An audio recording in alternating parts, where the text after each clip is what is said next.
This channel does not promote any violent, harmful, or illegal activities. All content provided by this channel is meant for an educational purpose only. তৃণমূলের মধ্যে যে ছোট সংখ্যক দুর্নীতিগ্রস্ত ধান্দাবাজ দালাল আছে তার খবর মমতা ব্যানার্জির কাছে পৌঁছে দেব।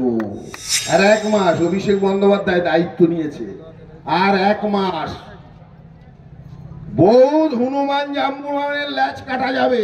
দলের কর্মীদের রীতিমতো হুঁশিয়ারি দিলেন উত্তর চব্বিশ পরগনার জেলা সভাপতি তথা অশোকনগরের তৃণমূল বিধায়ক নারায়ণ গোস্বামী। গতকাল স্বরূপনগরের চারঘাটে তৃণমূলের একটি অনুষ্ঠান ছিল। সেই অনুষ্ঠানে উপস্থিত হন নারায়ণ গোস্বামী।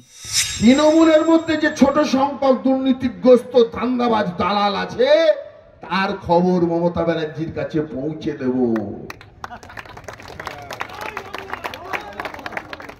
কারণ এ দল মানুষের দল, সাধারণ খেটে খাওয়া মেহনতি মানুষের সম্মিলিত শক্তির নাম মমতা ব্যানার্জি।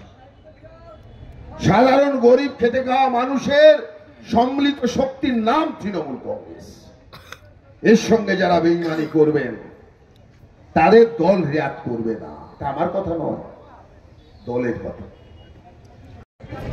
মনে করছেন কেউ দেখতে পাচ্ছে না নাকি? গানের মজা পেছনে আমার ঠাকুরদা বলতো মাসখানিক দেরি করুন না। আর এক মাস অভিষেক বন্দ্যোপাধ্যায় দায়িত্ব নিয়েছে, আর এক মাস বৌদ্ধ হনুমান জাম্বুরানের ল্যাচ কাটা যাবে। ল্যাচ কাটা যাবে। এই ল্যাচ কাটা বাদরের দল দেখবেন ঘুরবে। কি আছে বলুন তো? তৃণমূল কংগ্রেস এটা পরিষেবার জায়গা।